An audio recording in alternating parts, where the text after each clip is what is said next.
Lopes, mais conhecido como Tina Lopes, sou coordenadora aqui do museu. Nesta semana, na verdade, nós estamos com um evento nacional que chama-se a Primavera dos Museus. Ele é intitulado pelo IBRAM, que é o Instituto Brasileiro de Museus, e cada museu faz a sua ação. Temos esse ano como tema Museus e Economia, e principalmente a economia criativa. Este projeto, ele já existe, na verdade, que é o Passeio do Visconde, como uma ação de educação patrimonial aqui no museu, ação educativa e patrimonial. Nós saímos daqui com um contexto histórico, o que é esta chácara do Visconde dentro de Taubaté, e a partir daí nós passeamos, que muitas pessoas pensam que o Visconde é o Viscondinho de Sabugosa, mas na verdade de quem nós queremos homenagear e falar é o Visconde de Tremembé, que é o avô do Monteiro Lobato, que ele sim foi a grande pessoa dentro de Taubaté no século XIX, no começo do século XX. E também para as pessoas de Taubaté e principalmente do nosso entorno, é essa ação de pertencimento, né? De valorizar mesmo o que nós temos aqui. É o pertencer, que lugar é esse? Eu acho super bacana as pessoas que estão vindo, né, de fora, são visitantes e toparam também fazer esse passeio conosco, porque é aberto sem custo, custo zero, tá? E só um pouquinho de paciência, porque dá em torno dos 40 minutos. Vocês vão poder assistir ao teatro, porque já estão reservados seus ingressos. E foi de uma ideia minha, junto com o ex-querido Rafael Gomes Brito, muito obrigada, Rafael, que surgiu esse nosso passeio. Vamos lá. Bom dia, meu nome é Tamires, eu sou da Universidade de Taubaté e faço estágio de História aqui no museu. Então eu vou espalhar com vocês um folder sobre o passeio, que vai ter um mapa na hora de abrir.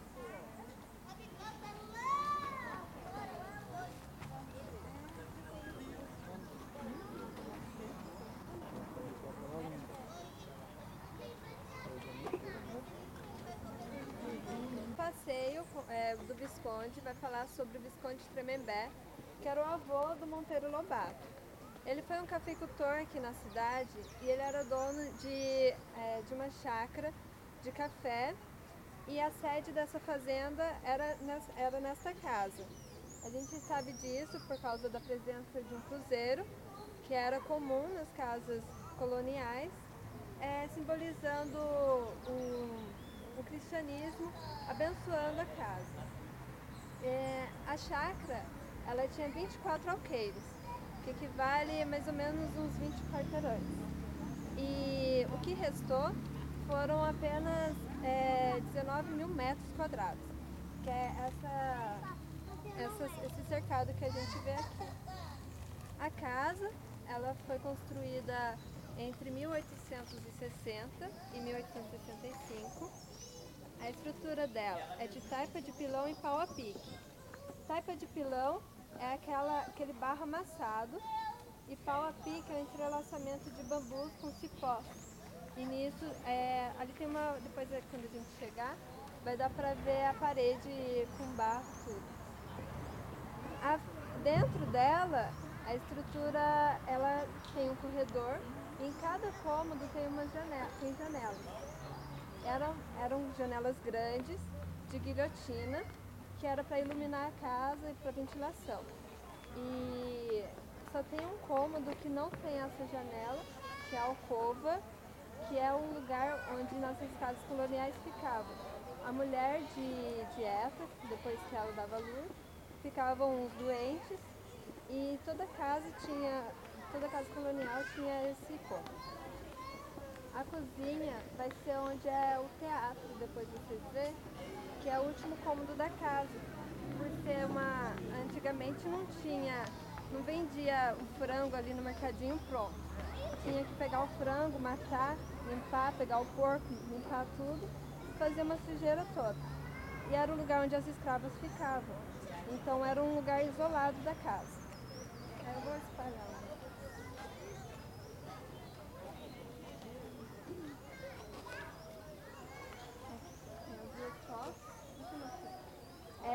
Aqui dá uma vista aérea das casas aqui do lado e aonde que é o sítio aqui, a chácara do Visconde. É esse respiro que nós temos dentro de Taubaté. E aqui é só uma fotografia daqui num dia de chuva. Só pra ver. Aí nós vamos andando para ir para outros lugares. E hoje o tempo virou e está fresco, mas é exatamente o que nós gostamos de chamar a atenção, é que quando você fica nesse local, né, perto do cruzeiro, você já tem aquela... Olha, o que eu estou fazendo aqui? Está muito quente. Aí nós vamos para debaixo das árvores para chamar a atenção para você ter pelo menos aí alguns graus de refresco e respirar um pouco melhor. Que as nossas árvores também, elas são na grande maioria centenária ou bicentenária. A jaqueira, ela tem 200 anos, isso foi feito um estudo, uma tomografia e realmente foi provada essa história dos 200 anos da jaqueira. E ela está sustentada, essa árvore grande aqui, ao lado da casa. Né? Essa copa grande, depois quando vocês forem ao teatro, vocês ficam perto dela. Ela está sustentada porque ela apresentou uma rachadura. Então, para que ela fique conosco mais alguns anos, e também este ano ainda, assim que ela tiver frutos, que ela, apesar de ser uma velha senhora, ela ainda dar frutos todos os anos, até assim é meio perigoso ficar embaixo dela, que cai jaca mesmo. Aí nós vamos fazer, junto com uma ambientalista que está aqui conosco, que é a Paula Palmeira, um berçário para que nós tenhamos frutos dela, porque um dia, infelizmente, ela vai acabar. Nós estamos lutando para que não, mas isso pode acontecer também, tá bom? Vamos, senhora Tamires. E qual que é a importância dessa chácara para toda a comunidade e para todos os visitantes?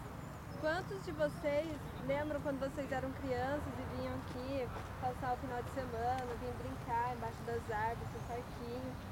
Então, o objetivo desse projeto é isso, relembrar esses momentos de infância, a importância que tem aqui como um patrimônio cultural de cada pessoa. E outra coisa do Visconde, ele tinha um planejamento de preservar todas as árvores frutíferas da região do Brasil. Então, por isso que tem a coqueira, tem as mangueiras aqui. Só que muitas já não existem mais, né? Que vai acabando. Ele mandou importar também algumas mudas, né? As árvores que não são de origem nacional, ele mandou importar para poder tê-las aqui no Brasil, que se adaptavam ao nosso clima também. Ele tinha a ideia de fundar um jardim botânico. Quase isso aqui, né? A ideia de um jardim botânico. Vamos lá, Tamires, qual é o nosso próximo passo? Aí o nosso próximo passo vai ser ali na frente, contando sobre a CTI. Mas como que essa casa virou um museu?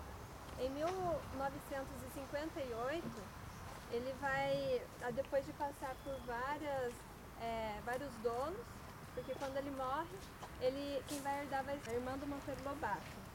O Monteiro Lobato, ele herdou a fazenda do Boqueira, que é na cidade de Monteiro Lobato. E aqui, na hora que a irmã dele recebe, ela vende a casa e leiloa todos os objetos que está dentro dela. E vai passando por vários donos, e durante a pesquisa a gente notou que as transcrições são muito recentes.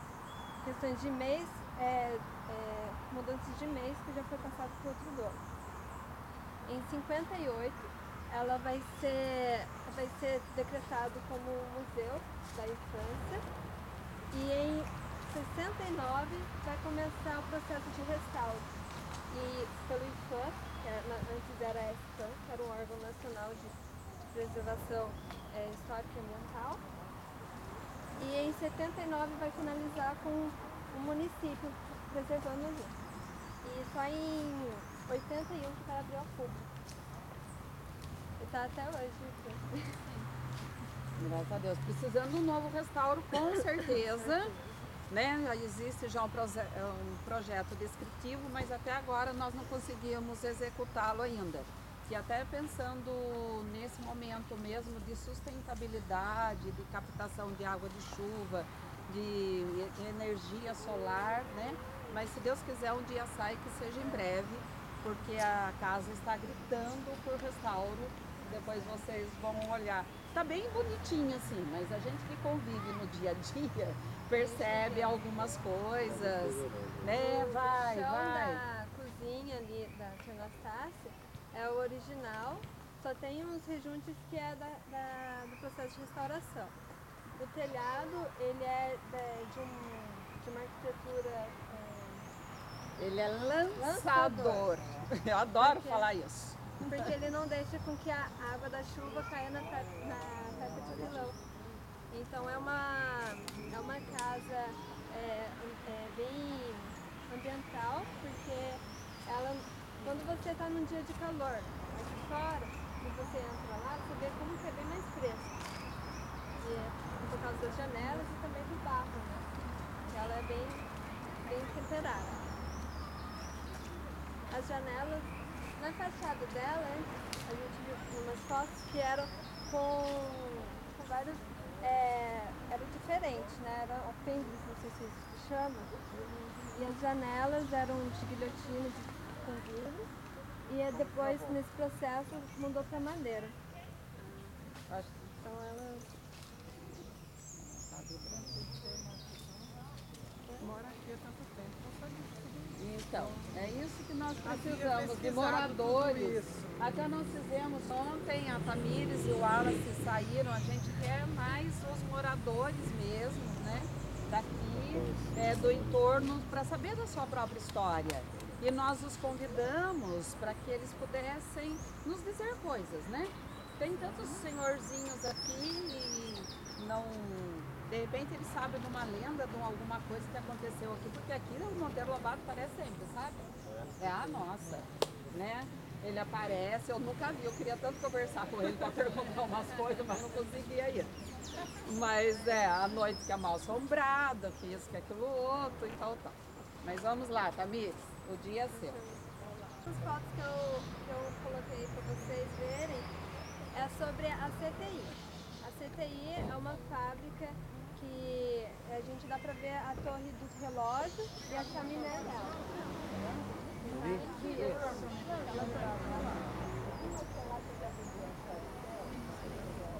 Ela era festa. Durante o século XIX, no final do século XIX, a produção do café vai diminuir, vai começar um processo de industrialização em todo o Brasil. Então, Félix Guizard, juntando com os outros sócios, amigos dele, vai trazer para Taubaté, porque era uma cidade entre o meio de São Paulo e Rio de Janeiro, era bem estratégica para o despachamento do produto pela linha técnica que já estava existindo e para os outros lugares também. E outra coisa era uma grande mão de obra que tinha das pessoas que estavam vindo para cá. O Félix Guizard vai começar a construir a fábrica, ela era uma fábrica têxtil, em 1891.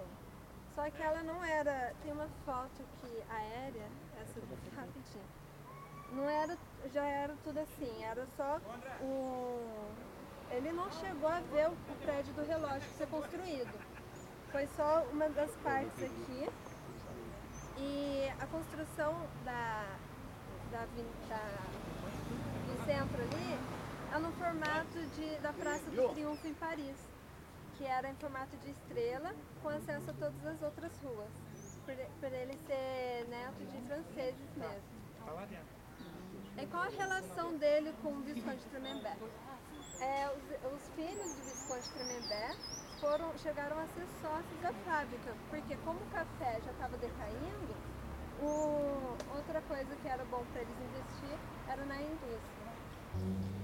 E o Félix Isaac, ele tinha uma gestão empresarial muito boa, porque ele tinha uma relação com os funcionários de conceder férias no Ubatuba, que se tornou uma tradição aqui em Taubaté. As pessoas descer para Ubatuba e para a Praia do Perequê, que isso foi cuidado por ele, por funcionários. E como era uma fábrica no centro da cidade, tinha casa, são as casas dos operários, que ainda existe um bairro, não com as casas de antigamente, né? Mas o bairro mesmo é assim. Tinha lugar, tinha farmácia. E quando meu pai foi trabalhar lá só em 57... discoteca, era salão de baile. No tempo não era discoteca, não era Salão de discos baile. ainda. Era no meu tempo, bailinho, assim, né? Vamos indo? Mas assim, ele tinha uma visão, era muito europeia e empresarial, que ele agradava os funcionários de uma certa forma e dava-lhes qualidade de vida também. Porque tinha já uma colônia de férias em Ubatuba, que é o litoral, né? Que nós estamos num ponto estratégico muito legal, perto da Serra da Mantiqueira e também a 1 hora da Serra do Mar. Então tinha colônia de férias em Ubatuba, tinha cooperativa aqui para os creche, para os filhos do funcionário, essa vila dos operários, onde dependendo do tanto, eu não sei lhes dizer ainda como era esse financiamento e a escolha para que o funcionário operário adquirisse essa casa. Mas era um projeto muito legal. E você falou do Arco do Triunfo, como que né? É porque se você tem uma vista de cima, como nós temos a fotografia, é realmente porque Guisards eles vieram da França. Né? Tinha uma visão muito além do tempo, né, que nós vemos hoje, né? Onde a minha mãe chegou a trabalhar na CPI e era assim, se o funcionário faltava por X tempo, ele ia até a casa para saber o que estava acontecendo, qual era a real necessidade. Então já era uma coisa assim, um assistente social além do tempo, tinha essa preocupação com o funcionário. O campo da CTI, né? Daí veio depois. O lazer para o funcionário, para ter jogos interativos de futebol, era o momento de descanso. Mais produtivo, né? E em 1930 e 40, quando foi o auge da fábrica, ele teve a sua própria usina em Redenção da Serra. Hoje só restam as ruínas dela, mas ele produzia sua própria energia para a fábrica aqui. Então você vê a visão dele era muito focada Iluminou cidades descendo para Ubatuba com essa usina. Eles faziam uso de túneis também por baixo das fábricas para poder fazer o transporte de mercadorias sem se utilizar do sistema viário que estava em cima, que às vezes poderia provocar congestionamento. Eles tinham um fluxo de caminhões, então eles já tinham um fluxo razoável nessa época, então eles se utilizavam de túneis que anos depois foram descobertos, mas não foram liberados para visitação pública. Existem ainda existem até hoje. Eles eram utilizados com trilhos para carregar material dentro da fábrica. E usavam muito mais na época da guerra, né? Era para não precisar passar para saber o tanto do transporte enquanto eles estavam produzindo também. Eles estavam produzindo. O único mal dessa fábrica é que eu conheci pelo menos uma meia dúzia de pessoas que morreram com asfixia do algodão. Assim, pessoas do entorno mesmo, que eu não moro muito longe daqui, porque saía aquela... Eu acho que um pelinho, não é... Bem, eu produzia alguma coisa que não era benéfica à saúde das pessoas. Eu acho que isso não foi visto também na época. Ele vendia energia excedente da usina para redenção na atividade até Ubatuba. Olha lá, a Cláudia passando o caminhão na que a Cláudia falou que ela tem a TV comunitária e sabe muito também que nos auxiliam. Da iluminação, pode falar? O excedente da usina, energia excedente, ele iluminou as cidades ruralistas, Redenção, Natividade, até chegar em Ubatuba. Ele vendia essa energia para lá. Porque ele produzia muita energia na época. E o que a fábrica não consumia, ele vendia para iluminar as cidades. Os sistemas de usinas hidrelétricas naquela época eram sistemas de usina a fio. Então você não precisava fazer grandes represamentos para a produção de energia elétrica. Você desviava uma parte do fluxo do rio, criava um sistema de canais e, através desse sistema de canais, a água girava e foi tirada para a usina que fazia a produção de energia elétrica. Naquela época as cidades eram menores, então não precisava tanta energia assim. Então era o suficiente. Desse tipo de usina a gente ainda tem uma em Santa Branca. Caminho aqui para Pindamonhangaba, tem uma usina lá de hidrelétrica de produção de energia elétrica nesse sistema aí.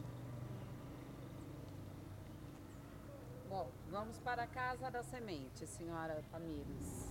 Então, a Casa de Sementes é um núcleo de produção de sementes. Surgiu em 1960, mas ela vai ter sua sede aqui em Taubaté, que é esse galpão todo, em 1966. E ela foi voltada para investir nos pequenos produtores, para incentivar também a produção rural, porque como teve o café, depois a indústria, e estavam ficando sem alimentos na produção rural, que também é muito forte disso. E eles precisavam investir e auxiliar nisso. Eles auxiliavam com máquinas, com armazém, que aqui tinha também. E também era muito perto da ferrovia, que dá pra gente ver uns vagões ali. Acesso. É isso. E ali na frente eu vou contar mais sobre a ferrovia também. É isso. Se você quiser ir acrescentando, Paula, da intenção que porque é um caminho longo da Casa da Semente, mas vamos andando.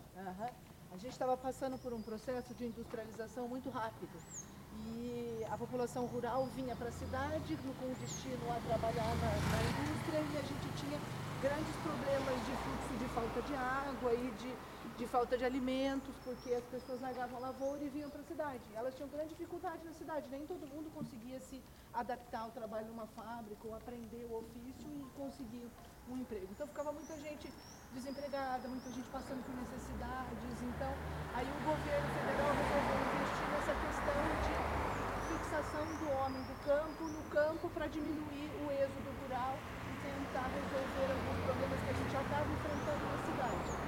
Cidade superpovoada, com dificuldade de casa para todo mundo, é uma história corriqueira. A gente já tinha isso naquela década de 1940, 50 e 60. Então aí o governo federal começou a criar esse tipo de coisa que eram CATs, que era uma central de atendimento aos trabalhadores para a área rural. Eles forneciam, naquela época já tinha grande universidade no Brasil, a gente já tinha fornecedores, a gente já tinha agrônomos, já tinha outras especialidades.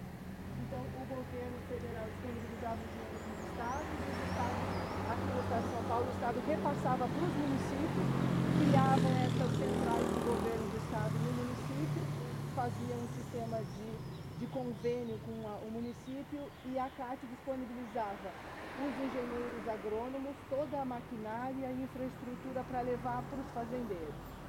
Aqui a gente teve alguns grandes engenheiros que trabalharam aqui. Tem um famoso aqui que é o professor Vicente, que trabalhou aqui na região de Taubaté. Ele era de Minas Gerais e veio trabalhar na nossa região durante mais de 10 anos. Ele foi responsável por muitas fazendas hoje que produzem gado terem água nas fazendas, porque a gente não tinha, a gente produzia no sistema ainda muito rudimentar.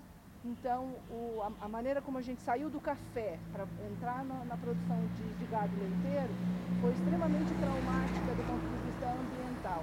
E a gente teve uma perda muito grande em quantidade de água nas fazendas. Muitas fazendas acabaram sendo loteadas e vendidas para integrar a cidade, porque o produtor ficou sem água, e sem água não é possível produzir absolutamente nada na zona rural. Então, eles tiveram que mudar a maneira de manejar o solo para conseguir ter água nessas propriedades. E a CAT teve muita influência nisso, em mudar algumas coisas. Não conseguimos melhorar tudo, mas melhorou muita coisa do ponto de vista ambiental.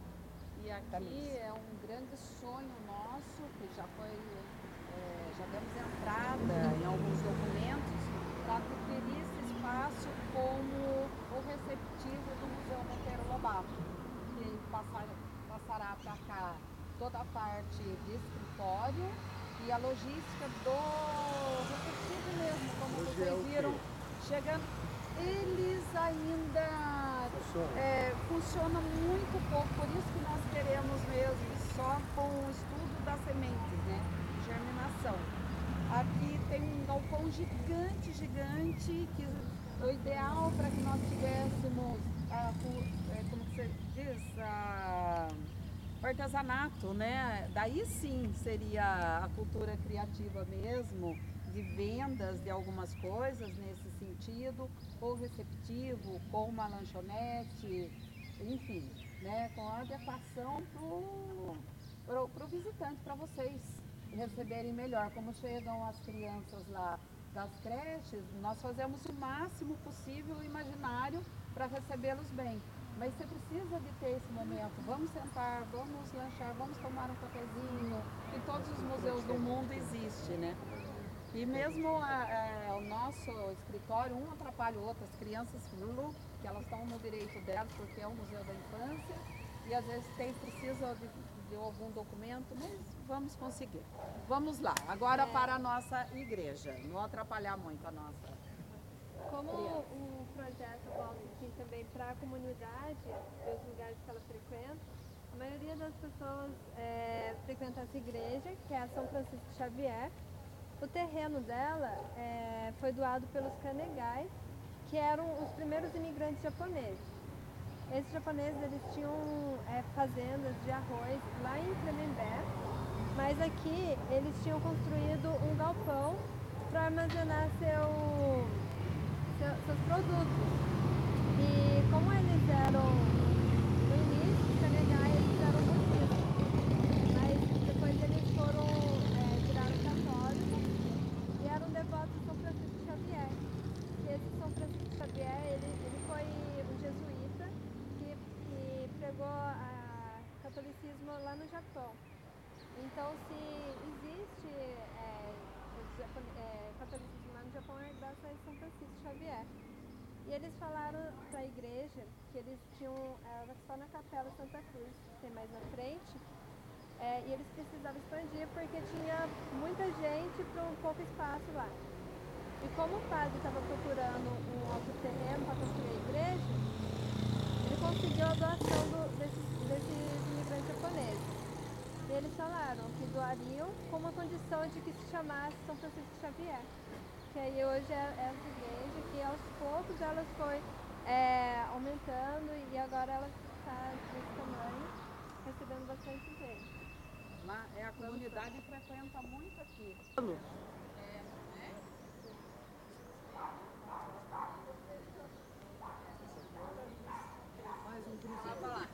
Bom, então, essa capela, que é a capela Santa Cruz da Monção, que eu falei ali atrás, que ela foi construída junto com um pouco antes, né, 1860, junto com a casa, porque para construir uma comunidade antes tinha que ter primeiro uma capela. Hoje ela passou por um restauro pelos capuchinos, colocaram um forro, pintaram com tinta óleo, que não é muito boa para a preservação da tapa de pilão, das madeiras.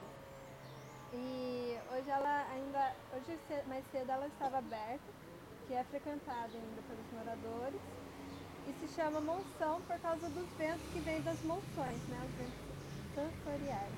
O cruzeiro que a gente tem aqui, ele em 1876, quando estava em Geografia, foi fechando a piscina, ele veio para a cidade com o objetivo de abençoar aqui, com uns 5 cruzeiros no formato de uma cruz. Eu tenho essa mão.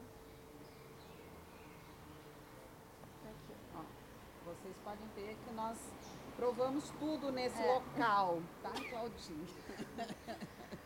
Para quem conhece aqui Taubaté, tem esse cruzeiro, tem o na Convento Santa Clara, que é onde hoje vai sair um outro passeio, às 3 horas. Tem o Central, que fica no ponto zero da cidade, que é na Catedral, que é na Praça do Epaminondas, no Largo do Bom Conselho e na Avenida São Pedro. Os únicos que permaneceram foram esse e do Convento Santa Clara, na Avenida São Pedro também. E lá no Convento Santa Clara, que lá eles vão contar também essa história, mas para quem não vai, vou contar também, tem um outro cruzeiro perto, que é o Cruzeiro do Firmino, que foi um cruzeiro construído em homenagem a um escravo que foi morto a pauladas por causa de inveja de um outro... como que era o nome que dava? Capataz. Um capataz que ficou com ciúmes dele, porque ele foi um escravo que chamou a atenção do senhor, e o senhor deixou ele acompanhar o filho dele para a escola, pro professor, né? Que é o professor que a aula era dentro da casa. E com inveja dele, ele matou esse escravo paulado. E como esse escravo era admirado por várias pessoas, que por causa do jeito dele, trabalhador e tal, eles construíram esse cruzeiro em homenagem ao Firmino. Aí a gente vai um pouco ali pra gente dar uma olhada E esses cruzeiros hoje, é lógico, pelo longo do tempo eles não são originais, mas eles existem como marco No mesmo ponto. no né? mesmo ponto. E nós colocamos Eram menores, no Google Maps, deu certinho, norte, sul, leste, oeste, abençoado. Cruzeiro mesmo. Taubaté é um cruzeiro. Ele formou uma cruz e um cruzeiro. É um símbolo muito bacana, né? Pra nós.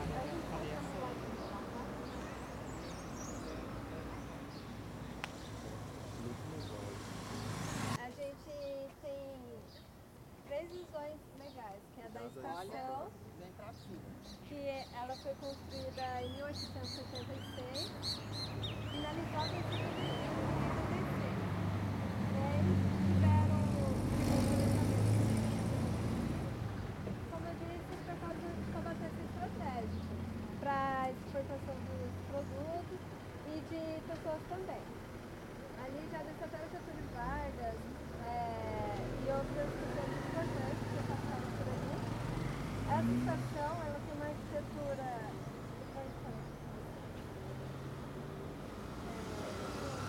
que ela é francesa desse jeito, e ela foi. Só tem 2 estações desse modelo, que veio pronta da Inglaterra, que é totalmente com essa torre triangular, com essa base meio colonial. Então, e essa outra visão legal também, que é dessa casa, e deixa eu ver se tem outras casas.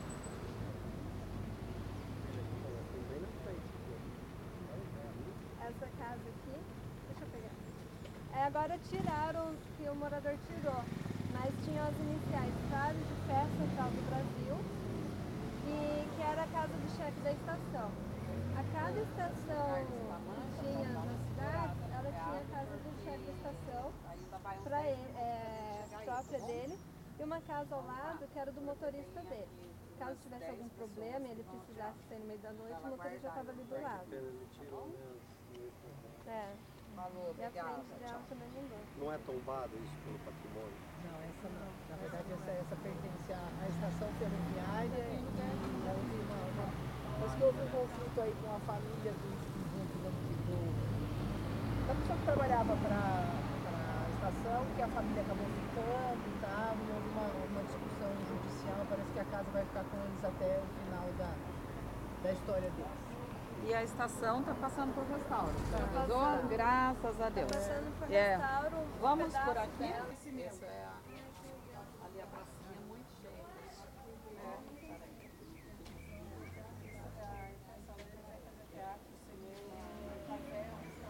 Aqui no armazém É porque eu vi que esse vamos indo, projeto, Paula. não é o nome do cara lá da estação de conhecimento, mas eu vi que ele estava falando tudo sozinho. Vocês vão ver lá. na verdade, identificava as pessoas pela casa. Nos processos de restauro que a casa sofreu, essa característica desapareceu. Mas ela que veio o existia termo e era sem eira assim, nem e beira, sem né? eira, beira e Pessoa esse sem posse, sem sem nada, não tinha nada. Você beira. ostentava isso na entrada da casa. Vamos descendo. E o grupo passa para fazer Era bem mais bonito.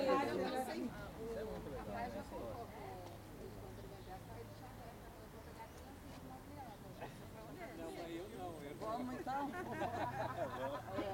Pegar a par da lenda, hein? Eu não era nascido. Não era nascido, não tinha jeito, mas não é, era o espírito dele que pegava a criancinha, boba. Aí, ó, morador, acho que esse depoimento é legal. Foi festeiro numa festa aqui da Santa Cruz, fizeram, aqui era as barraquinhas. Eu era moleque, então eu vinha aqui, subia no balcão para pular na travessa lá em cima, né? Deu um balanço, caí, perdi a voz, eu vou morrer. Acabou a festa, Hein? viu? Depois fala que no sítio do Pica-Pau Amarelo não existe saci, né? Como que não existe esses sacizinhos, hein? Meu pai comprou a casinha em 1950 e eu vim, né? Faz tempo já. Então, aí eles faleceram, agora eu tô morando aqui. Aqui na Vila Pi? A gente vai falar daqui agora. A nossa eu tenho última uma fotografia parada. aqui quando... Como é que eu vou arrumar? Mas tá no meu computador. Eu tenho uma foto aqui, que eram as máquinas que estavam fazendo até a plenagem do IAPI. O senhor tem foto daqui antigamente? Tenho dessa placa. O senhor não compartilhava com a gente? Ué, não tem A problema. gente tirar uma cópia? Sim, não tem problema. O quê? Ele tem umas fotografias Tem daqui. bastante fotografia daqui. Da terraplanagem, tem fotos daqui antigamente. Nossa, nos ajuda muito. E aí, se puder ir lá prosear e contar mais coisa, acompanhar, já que Porque as deve fotos estar são bem branco e preto, tranquilo. tá tudo escaneado. É. É melhor ainda. Aqui tem nós tínhamos um lugar grande, agora nós temos 2 pontos de descanso, nós vamos até a pracinha, que ela vai falar desse conjunto arquitetônico, que é a Vila IAPI. O que é o IAPI e quantos IAPIs existem dentro do município não, do Brasil. Chamar atenção para essa arquitetura que é muito legal. Vamos para cá. Vou buscar minha máquina fotográfica. Mas tá sem criança.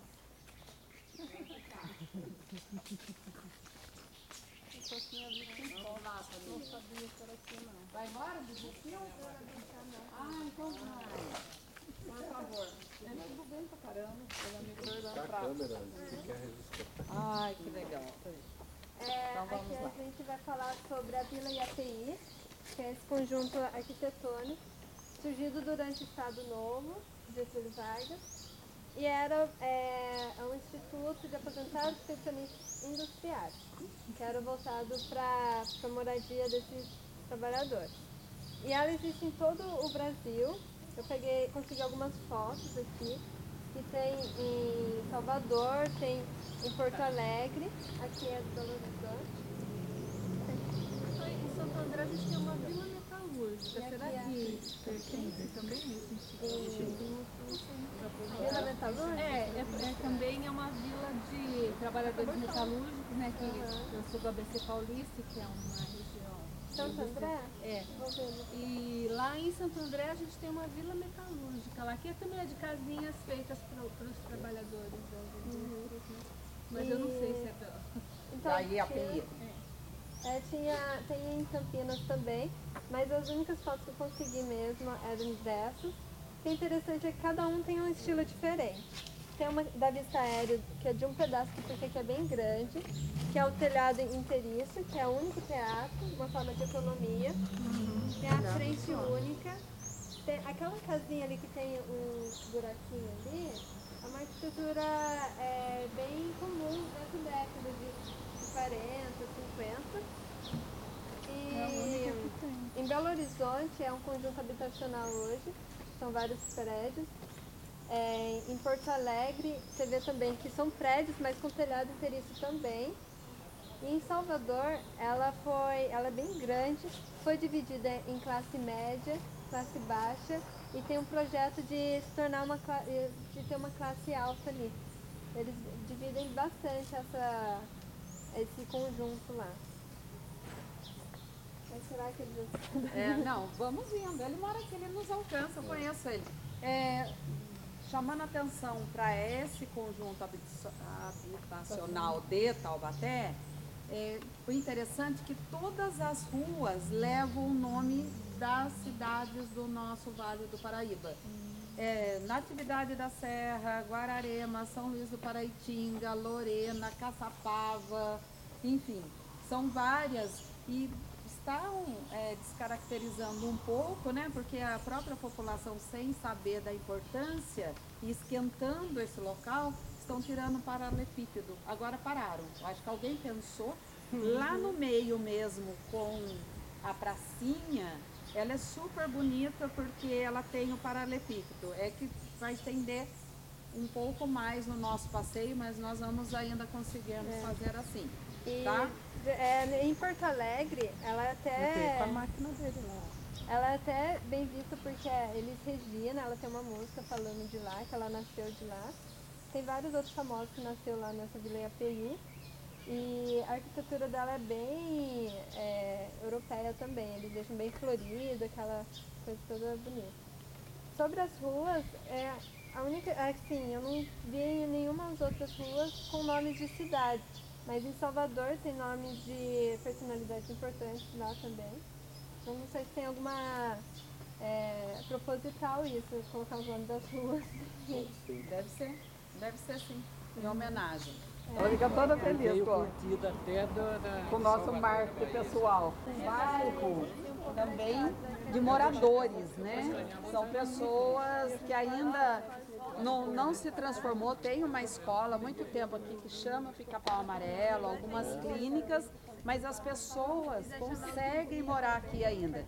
Tem uma casa que eu acho incrível, que nós vamos passar por ela, que ainda mantém essa arquitetura e o muro baixo.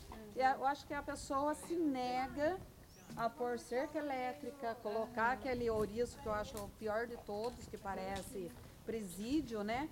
Que é essa casa aqui. Eu admiro o morador dessa casa, que ele preservou a arquitetura como tal.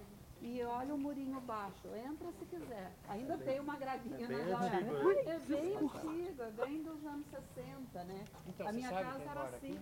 Quem mora aí? A dona Dirce, ela é sacristã da igreja. Aí. Aí a proprietária tem mesmo, mora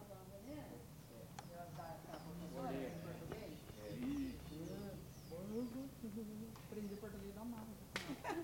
E é linda, né? Porque essas pilastras ainda de trança, ninguém tem mais. Não, né? É antiga, né? E é linda. Pelo amor de Deus, dona Renê. É linda a casa. É linda, linda, total. E ela, olha, pra você ver, ela é sacristã e ela consegue manter essa necessidade, assim, por Deus, não é? A minha casa não foi tão protegida assim, eu tive que botar cerca lá. Não deu mais certo. É de educação infantil, mas ela é particular. E já ela Quero ver o pé de abril. é Piaget, porque eles têm... Mostra pra mim. Depois, se eles quiserem dar uma olhada no taipa de pilão que do palco Aqui, né? dá pra ver ali. Obrigada pela participação, espero que todos tenham gostado. Se tiver alguma pergunta, por favor, pode fazer. Muito obrigado.